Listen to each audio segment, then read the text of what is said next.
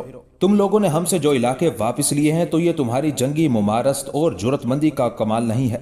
خدا کی قسم اگر ہمارا نیا سالار اعلیٰ تساہل پسندی سے کام نہ لیتا تو ہم لوگ مار مار کر تم لوگوں کا شمال کے کوہستانی سلسلوں تک تعاقب کرتے اور تمہارا خاتمہ کر کے رہتے۔ تمہاری تباہی و بربادی کی کارروائیوں کے سامنے جس رد عمل کا ہم نے اظہار کیا ہے وہ تمہارے سامنے ہے۔ تمہارے سارے لشکر کو ہم نے موت کے گھاٹ اتار دیا ہے، صرف تم چند لوگوں کو زندہ رکھا گیا ہے تاکہ تم جا کر اپنے سالار اعلیٰ کو اپنی بے بسی اور تباہی کا حال سناؤ۔ یہاں تک کہنے کے بعد اعتقاد خان رکا، پھر کہنے لگا، اب تم سب گوہاٹی کی طرف جا سکتے ہو۔ اس کے ساتھ ہی وہ لوگ اپنے گھوڑوں پر سوار ہو کر وہاں سے بھاگ گئے۔ ان کے جانے کے بعد اعتقاد خان نے دلیر خان کو مخاطب کیا، دشمن کا جو لشکر گوہاٹی کے بے آسرا لوگوں پر حملہ ور ہونے کے لیے آیا تھا اس کا تو ہم نے خاتمہ کر دیا ہے۔ چند لوگ بچے ہیں جنہیں میں نے گوہاٹی کی طرف بھیج دیا ہے۔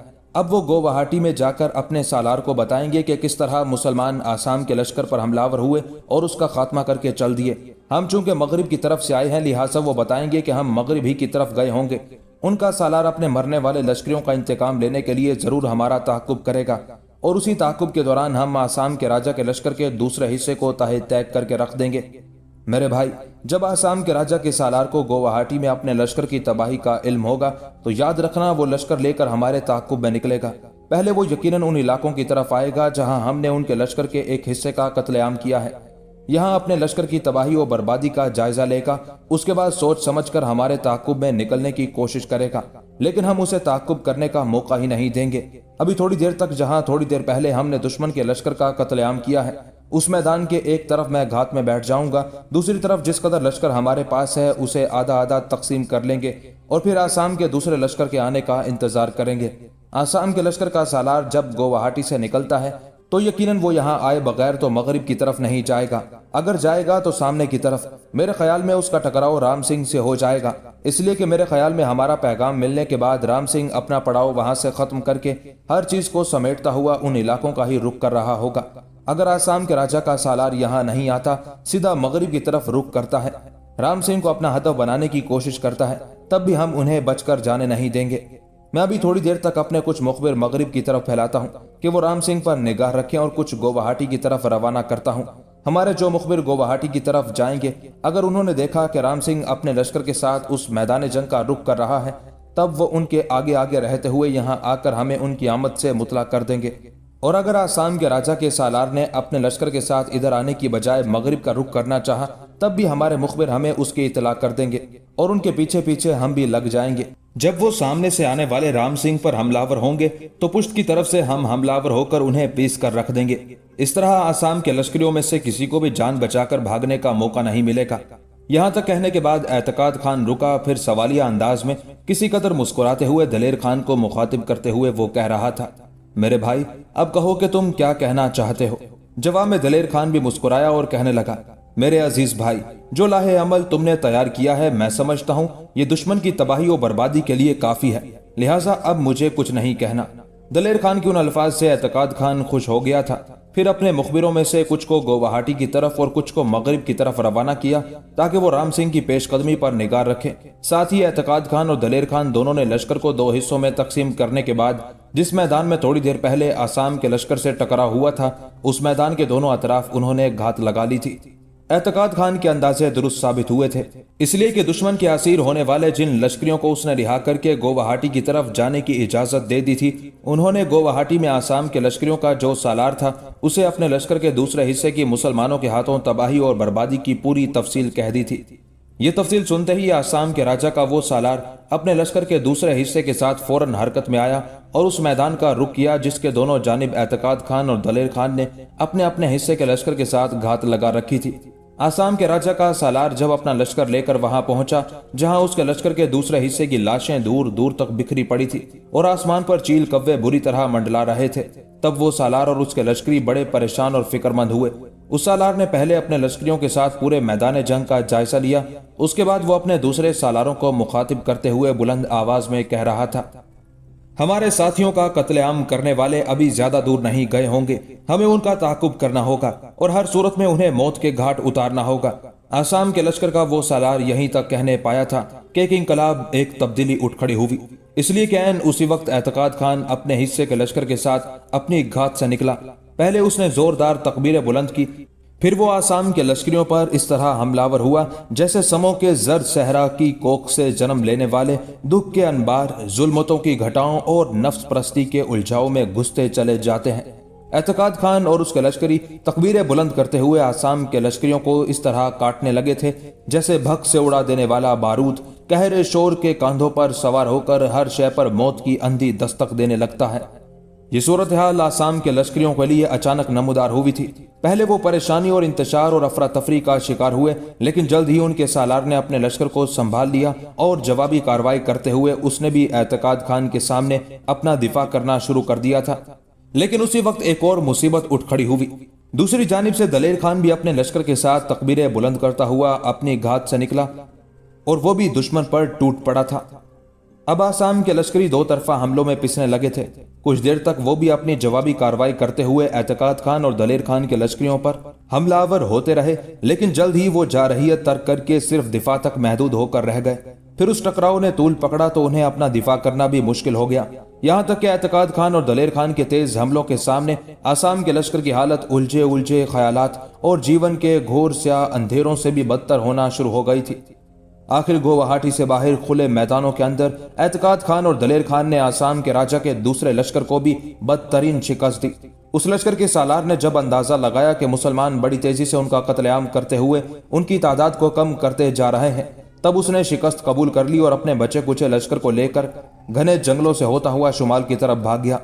دشمن کے شکست اٹھا کر بھاگنے کے بعد اعتقاد خان اور دلیر خان دونوں نے ایک دوسرے کو شاندار فتح پر مبارکباد دی۔ سب سے پہلے جنگ میں زخمی ہونے والے لشکریوں کی دیکھ بھال کی گئی، اس کے بعد اپنے لشکر کے ساتھ کچھ مخبروں کو اعتقاد خان نے اپنے پاس بلایا۔ جب وہ مخبر اعتقاد خان اور دلیر خان کے پاس آئے تب اعتقاد خان نے بڑی نرمی اور بڑی محبت میں انہیں مخاطب کرتے ہوئے کہنا شروع کیا، میرے ساتھیوں، میں اور دلیر خان ابھی اور اسی وقت یہاں سے گوہاٹی شہر کا رخ کریں گے۔ دشمن شکست اٹھانے کے بعد گوہاٹی کی طرف نہیں گیا اور گوہاٹی میں اس کا پڑاؤ بھی ہوگا۔ خیمے بھی ہوں گے۔ یہاں سے جانے کے بعد سب سے پہلے ہم اس کی خیمہ گاہ پر قبضہ کریں گے۔ اس کے بعد شہر میں مناد داخل کر دیے جائیں گے اور شہر کے اندر منادی کرا دی جائے گی کہ آسام کے راجا کے لشکریوں کا خاتمہ کر دیا گیا ہے، لہٰذا شہر کے اندر ہر کوئی آزادی سے گھوم پھر سکتا ہے، اور یہ کہ شہر کے لوگوں کو اب حملہ آوروں سے کسی قسم کا کوئی خطرہ نہیں ہے۔ یہاں تک کہنے کے بعد اعتقاد خان رکا، پھر اپنے مخبروں کو مخاطب کر کے کہنے لگا، تم لوگ ابھی اور اس وقت جنوب کی طرف اس کوہستانی سلسلے کی طرف جاؤ جہاں گوہاٹی شہر سے بے گھر ہونے والے لوگوں نے پڑاؤ کر رکھا ہے۔ انہیں کہو کہ وہ گوہاٹی میں اپنے اپنے گھروں کو جا سکتے ہیں۔ آسام کے راجا کے لشکریوں کو مار بھگایا گیا ہے اور اب وہ گوہاٹی میں بالکل محفوظ رہیں گے۔ اعتقاد خان کی اس گفتگو کے جواب میں وہ مخبر جنوب کے ان کوہستانی سلسلوں کی طرف چلے گئے تھے جہاں گوہاٹی کے بے گھر لوگوں نے پڑاؤ کر رکھا تھا، جبکہ اعتقاد خان اور دلیر خان ہر شے کو سمیٹتے ہوئے گوہاٹی شہر کا رخ کر رہے تھے۔ گوہاٹی شہر پہنچ کر اعتقاد خان اور دلیر خان نے پہلے آسام کے لشکر کے پڑاؤ پر قبضہ کیا۔ شہر سے باہر ان کے خیمے دور دور تک نصب تھے۔ یہ خیمے شہر کے جنوب مشرقی سمت میں تھے۔ وہاں پہنچتے ہی اعتقاد خان اور دلیر خان نے پہلے خیمہ گاہ کا جائزہ لیا، پھر اپنے لشکر کو حکم دیا کہ وہ خیمے وہاں سے اکھاڑ کر گوہاٹی شہر کے شمال مغرب کے رخ پر نصب کر دیے جائیں، اور پڑاؤ کے اندر جس قدر ضرورت کا سامان ہو وہ بھی شہر کے شمال مغرب میں منتقل کر دیا جائے۔ یہ حکم ملتے ہی آن کی آن میں آسام کے اس لشکر گاہ کی خیمہ گاہ کو اکھاڑ دیا گیا، اور وقت کی آنکھ نے دیکھا اعتقاد خان اور دلیر خان نے اپنا پڑاؤ گوہاٹی شہر کے شمال مغرب کے رخ پر قائم کر لیا تھا۔ اس کے ساتھ ہی اعتقاد خان نے اپنے کچھ لشکری گوہاٹی شہر میں بھیجے، جنہوں نے شہر کے اندر گھوم پھر کر یہ اعلان کرنا شروع کر دیا تھا کہ آسام کے راجا کے لشکر کا خاتمہ کر دیا گیا ہے اور اب شہر مسلمانوں کے قبضے میں ہے۔ یہ خبر سنتے ہی لوگ بے پناہ خوشی کا اظہار کرتے ہوئے گروہ در گروہ اور جوک در جوک اعتقاد خان اور دلیر خان کے پاس آ کر انہیں اس فتح مندی پر مبارکباد دینے لگے تھے۔ ساری خیمہ گاہ کا جائزہ لینے کے بعد اعتقاد خان اور دلیر خان دونوں جب ایک خیمے میں داخل ہوئے تو ان کے لشکر کا ایک چھوٹا سالار خیمے کے دروازے پر نمودار ہوا۔ اسے دیکھتے ہی اعتقاد خان نے اسے مخاطب کیا، کیا تم کچھ کہنا چاہتے ہو؟ وہ سالار خیمے میں داخل ہوا اور اعتقاد خان کی طرف دیکھتے ہوئے کہنے لگا، گوہاٹی شہر سے نکل کر جن لوگوں نے جنوب کے کوہستانی سلسلوں کے اندر حملہ آوروں سے بچنے کے لیے قیام کیا ہوا تھا، ان میں سے اکثر تو گوہاٹی میں اپنے گھروں کو چلے گئے ہیں، لیکن کچھ لڑکیاں ایسی ہیں جن کے گوہاٹی میں گھر بار تو ہیں لیکن ان کے ماں باپ یا ان کے وارث حملہ آوروں کے ہاتھوں مارے جا چکے ہیں، اور وہ بے آسرا اور بے تحفظ لڑکیاں شہر کی طرف نہیں گئی، وہ سب ہماری خیمہ گاہ میں ایک جگہ جمع ہو گئی ہیں۔ ان میں سے 2 لڑکیاں ان کی نمائندگی کرتے ہوئے آپ سے گفتگو کرنا چاہتی ہیں۔ اس سالار کے اس انکشاف پر اعتقاد خان نے عجیب سے انداز سے دلیر خان کی طرف دیکھا۔ دلیر خان کچھ سوچتا رہا، پھر اعتقاد خان کی طرف دیکھتے ہوئے کہنے لگا، میرے خیال میں ان لڑکیوں کو بلانا چاہیے اور ان سے پوچھنا چاہیے کہ وہ کیا چاہتی ہیں۔ اگر ان لڑکیوں کے ماں باپ اور وارث گزشتہ جنگوں میں مارے جا چکے ہیں اور انہیں سنبھالنے والا کوئی نہیں تو پھر ان کے تحفظ کا بندوبست ہمیں ہی کرنا پڑے گا۔ دلیر خان کے ان الفاظ پر اعتقاد خان نے آنے والے اپنے اس چھوٹے سالار کی طرف غور سے دیکھا، پھر اسے مخاطب کر کے کہنے لگا، اچھا تم جاؤ اور ان 2 لڑکیوں کو لے کر آؤ جو ساری لڑکیوں کی نمائندگی کرتے ہوئے ہم سے گفتگو کرنا چاہتی ہیں۔ اعتقاد خان اور دلیر خان نے لڑکیوں کو بلانے کے لیے جس سالار کو بھیجا تھا، تھوڑی دیر بعد وہ لوٹا، اس کے ساتھ 2 لڑکیاں بھی تھیں۔ جو ہی وہ خیمے کے دروازے پر آئیں، اعتقاد خان اور دلیر خان دونوں اپنی جگہ سے اٹھ کھڑے ہوئے۔ دونوں لڑکیاں خیمے میں داخل ہوئی، پھر ان میں سے ایک ان دونوں کی طرف دیکھتے ہوئے کہنے لگی، کیا میں اور میری ساتھی ایک انتہائی اہم موضوع پر گفتگو کر سکتی ہیں؟ اعتقاد خان اور دلیر خان دونوں نے دیکھا وہ لڑکی جس نے گفتگو کا آغاز کیا تھا وہ طلسمی حسن کے رنگوں جیسی خوبصورت، گلاب صبح کی تازگی جیسی پرجمال اور دھنک رنگوں کی بارش جیسی حسین تھی۔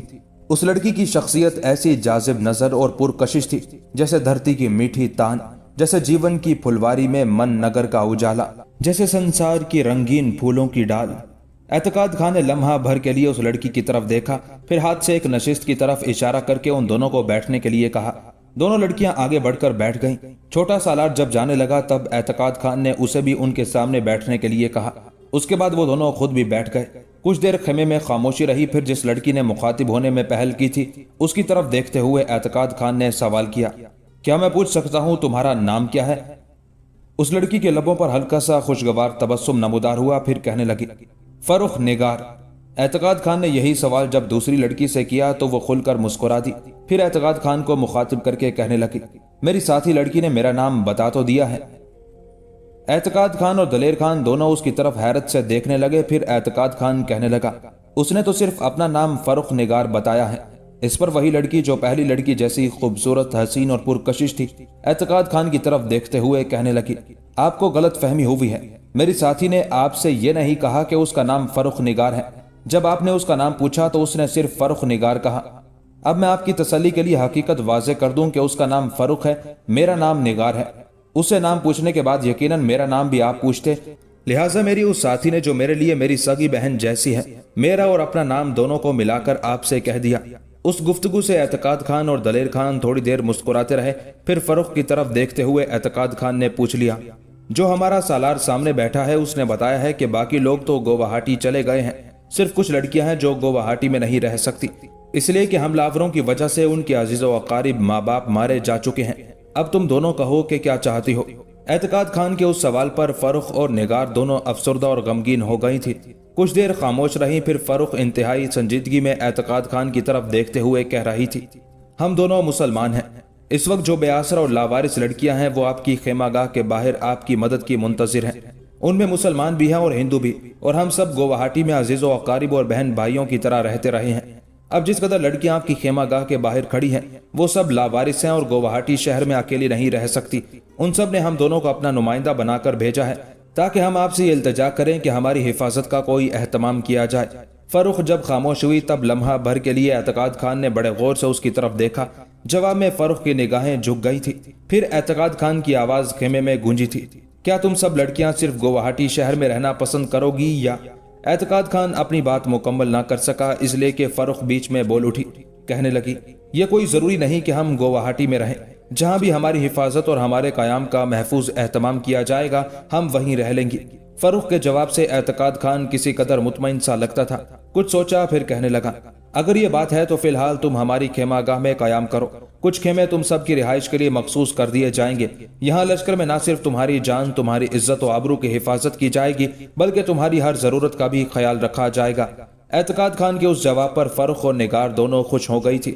اس موقع پر فرخ پھر بولتے ہوئے اعتقاد خان کا شکریہ ادا کرنا چاہتی تھی کہ ایک لشکری خیمے کے دروازے پر نمودار ہوا، اور اعتقاد خان اور دلیر خان کو مخاطب کرتے ہوئے کہنے لگا، رام سنگھ لشکر کے دوسرے حصے کے ساتھ پہنچ گیا ہے۔ یہ خبر سنتے ہی اعتقاد خان اپنی جگہ پر اٹھ کھڑا ہوا، دلیر خان کی طرف دیکھتے ہوئے کہنے لگا، دلیر خان اٹھو چلیں، رام سنگھ پہنچ گیا ہے، لہٰذا اس خیمہ گاہ کے شمال میں مزید خیمے نصب کرائیں تاکہ پورا لشکر آرام کر سکے۔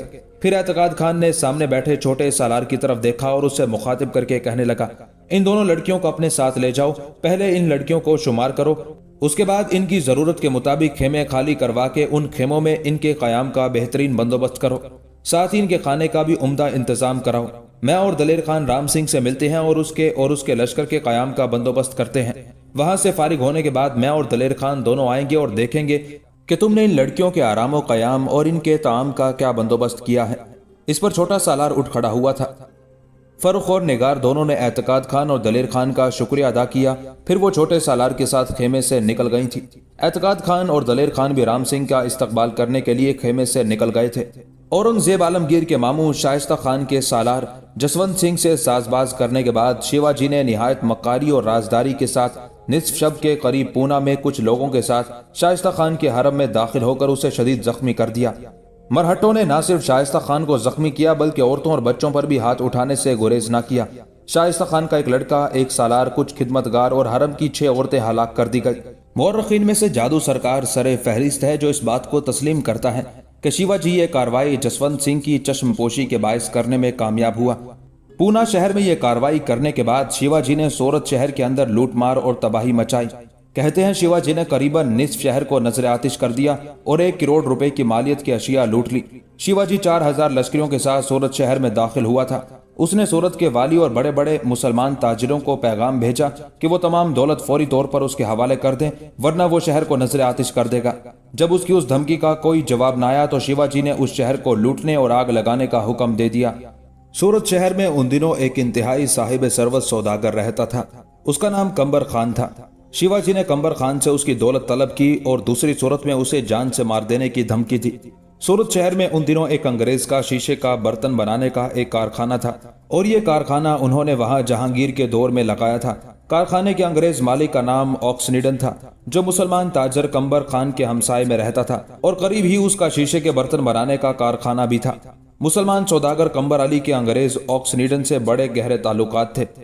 دونوں ہمسائے تھے، اس بنا پر دونوں ایک دوسرے کا بہت خیال کرتے تھے۔ شیواجی نے جب کمبر علی کو دھمکی دی تب کمبر علی نے اس انگریز کے ہاں پناہ لے لی، اس لیے کہ انگریز کا وہاں کارخانہ تھا اور اس نے اپنے کچھ محافظ بھی رکھے ہوئے تھے۔ شیواجی کو جب خبر ہوئی کہ کمبر علی خان نے آکسنیڈن کے ہاں پناہ لے لی ہے، اس نے آکسنیڈن کو پیغام بھجوایا کہ وہ اس معاملے سے الگ رہے اور اگر وہ اس معاملے میں کودنا ہی چاہتا ہے تو پھر 3 لاکھ روپیہ ادا کرے، ورنہ مسلمان سوداگر کمبر علی خان کے ساتھ ساتھ آکسنیڈن کا بھی کام تمام کر کے رکھ دیا جائے گا۔ اب شیواجی کی بدقسمتی، وہ انگریز آکسنیڈن اور مسلمان سوداگر کمبر علی خان کے خلاف حرکت میں آنا ہی چاہتا تھا۔ اس دوران یہ خبریں آنا شروع ہوئی کہ پونا کی طرف سے مسلمانوں کا ایک لشکر شیواجی سے نمٹنے کے لیے آ رہا ہے، لہٰذا شیواجی سورت شہر کو اس کے حال پر چھوڑ کر اپنے لشکر کے ساتھ وہاں سے فرار ہو گیا۔ پونا اور سورت شہروں کے ان واقعات کی خبر جب اورنگزیب عالمگیر کو ہوئی تو وہ بڑا بے چین اور غضبناک ہوا۔ وہ کسی بھی صورت شیواجی کی ان کارروائیوں کو برداشت کرنے کے لیے تیار نہیں تھا۔ اسے جب یہ خبر ہوئی کہ اس کے ماموں شائستہ خان کو شیواجی نے زخمی کر دیا ہے، تب اورنگزیب نے شائستہ خان کو پونا سے واپس بلا لیا اور اس کی جگہ امبر کے راجہ جے سنگھ کو پونا کی طرف بھیجا تاکہ وہ شیواجی کی سرخوبی کرے۔ راجہ جے سنگھ دکن کی طرف روانہ ہوا اور وہاں پہنچتے ہی جے سنگھ نے نہایت کامیابی اور حکمت کے ساتھ شیواجی کا محاصرہ کر لیا، جو اس وقت پرندر کے ایک قلعے میں قیام کیے ہوئے تھا۔ راجہ جے سنگھ نے پرندر نام کے اس قلعے کا محاصرہ کر لیا اور محاصرے میں اس نے ایسی سختی پیدا کی کہ شیواجی محسوس کرنے لگا کہ اب قلعے سے نکل کر مقابلہ کرنا یا بھاگنا ممکن نہیں، اس لیے کہ اس وقت شیواجی کے جس قدر سالار اور عمرا تھے ان کے اہل خانہ بھی پرندر کے قلعے میں قیام کیے ہوئے تھے اور اگر جنگ طول پکڑتی تو انہیں بھی نقصان پہنچتا، لہٰذا شیواجی نے اپنی فطری عیاری سے کام لیا اور قلعے سے نکل کر جے سنگھ کی خدمت میں حاضر ہوا اور صلح کی درخواست کی۔ راجہ جے سنگھ اور شیواجی کے درمیان ایک معاہدہ ہوا جسے پرندر معاہدہ کہہ کر یاد کیا جاتا ہے، جس کے تحت شیواجی نے اپنے 23 قلعے اورنگزیب کے حوالے کر دیے اور صرف 12 قلعے اپنے قبضے میں رکھے۔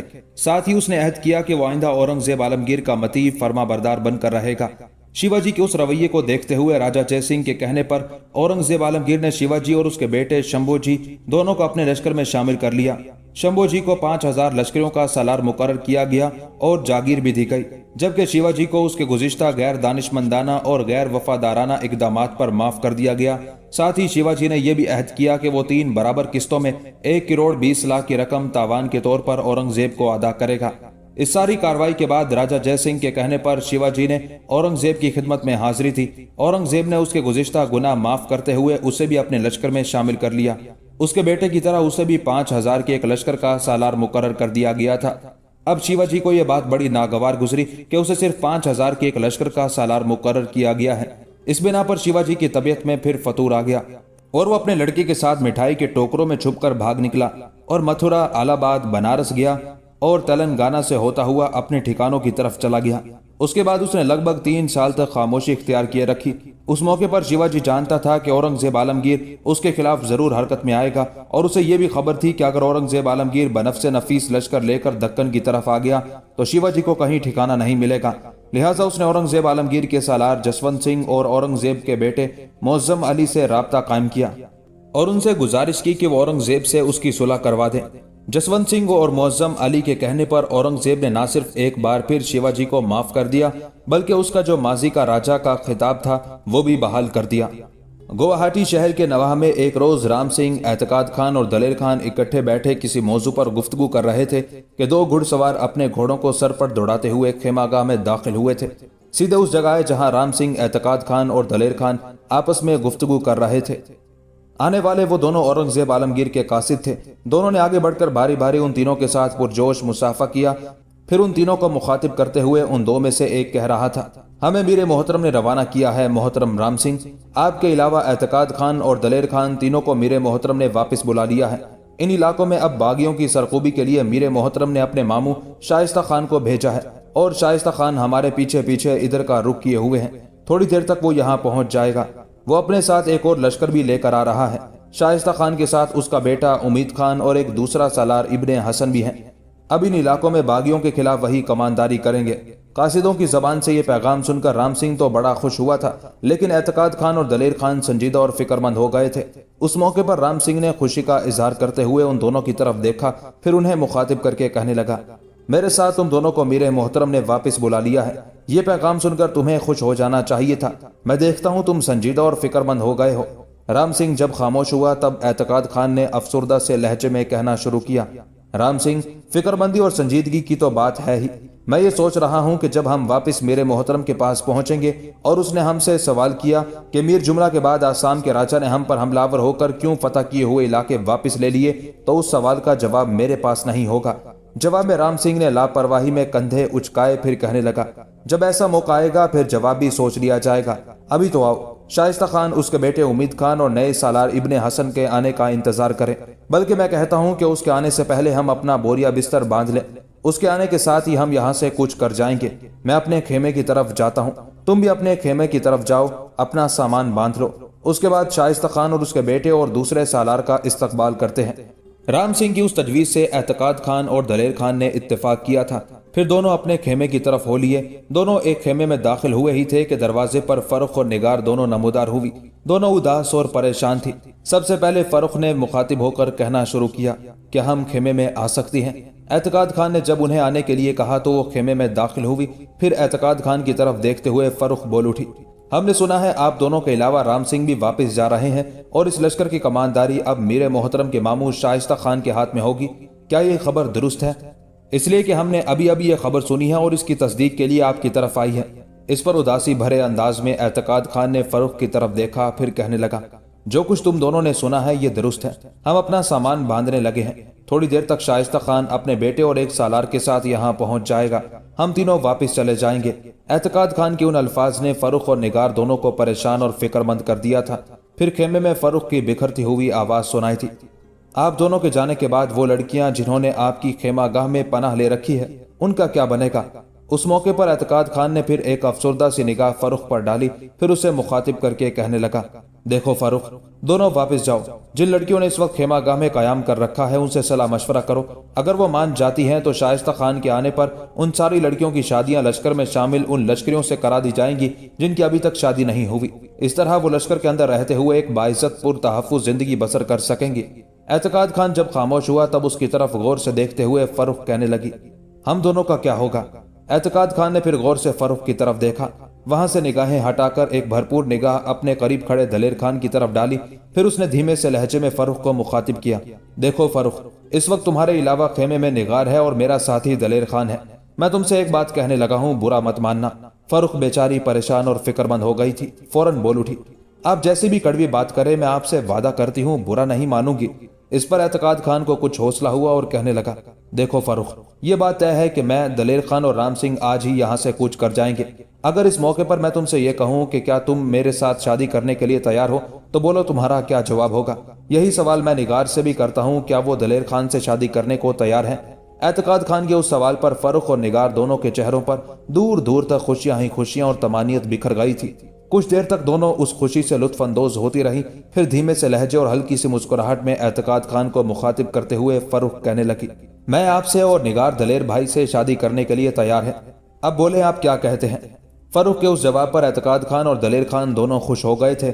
پھر اعتقاد خان آگے بڑھا، فرخ کا شانہ تھپ تھپایا اور پیار بھرے انداز میں اسے مخاطب کر کے کہنے لگا، میں تم دونوں کا شکریہ ادا کرتا ہوں، تم دونوں نے ہم دونوں کو اتنی اہمیت دی، اب تم واپس دوسری لڑکیوں کی طرف جاؤ اور جو کچھ میں نے کہا ہے اس سے متعلق ان سے پوچھو، اگر وہ اس پر رضامند ہو جاتی ہیں تو یہاں سے کچھ کرنے سے پہلے ہم اپنے لشکریوں سے ان کے عقد کا اہتمام کرتے جائیں گے، یہی قیام کے دوران تم دونوں کا عقد ہم دونوں کے ساتھ ہوگا اور ہم تم دونوں کو اپنے ساتھ لے جائیں گے۔